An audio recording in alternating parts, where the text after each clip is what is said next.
नाज़िन Matiari via टंडोलहया road मुकम्मल तबाह थी वियो। 30 साल पहिरीं तामीर थींदड़ 25 किलोमीटर रोड मुकम्मल तबाह थी वियो। पीपल्स पार्टीअ जे चूंडियल नुमाइंदनि रोड ते को बि ध्यानु नाहे ॾिनो। उन हवाले सां पेश आहे SS न्यूज़ जे रिपोर्टर ज़हीर अहमद सोहो जी ही रिपोर्ट।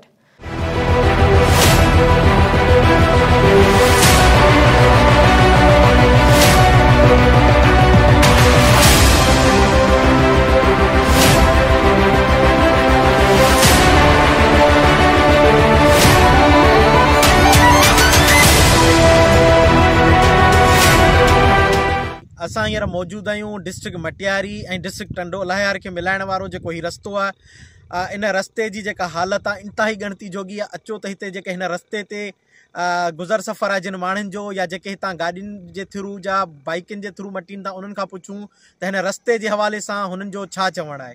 इहो आहे त हीउ रोड 30 सालनि खां वठी न ठहियो आहे, पर लिखत में ॼाणियो वियो त 2-3 जॻह रोड ठही चुको आहे, पर रोड जी का कमु न थियो आहे।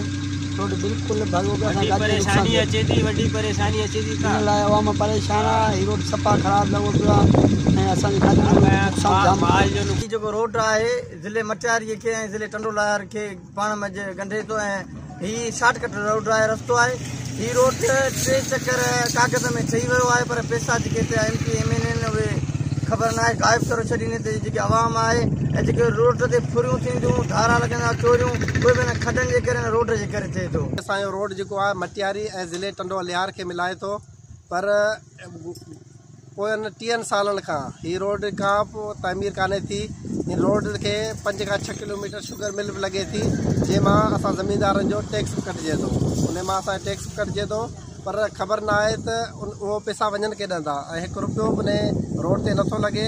असां DC साहब खे गुज़ारिश था करियूं त हिन रोड खे त नए सिर हिन जी स्कीम आंदी वञे, हिन खे ठाहे वञे। तव्हां हिते जे माण्हुनि जूं ॻाल्हियूं ॿुधियूं, जिन जो इहो चवणु आहे त हीउ जेको रोड आहे 30 साल पहिरीं तामीर थियल आहे, उन खां पोइ न हिन रोड जी मरम्मत थी आहे, न ई ॿीहर रोड ठही सघियो आहे। ॿियो हिते जा जेके ज़मीनदार आबादगार आहे उन्हनि जो इहो बि चवणो हो त जेको हितां खां असांजी मटियारी शुगर मिल आहे 8 खां 7 किलोमीटरनि जे फ़ासिले ते आहे, ऐं जेको असांजो हितां कमंद निकिरंदो आहे त उन कमंद में रोड ठहिण जे लाइ टैक्स बि लॻायो वेंदो आहे।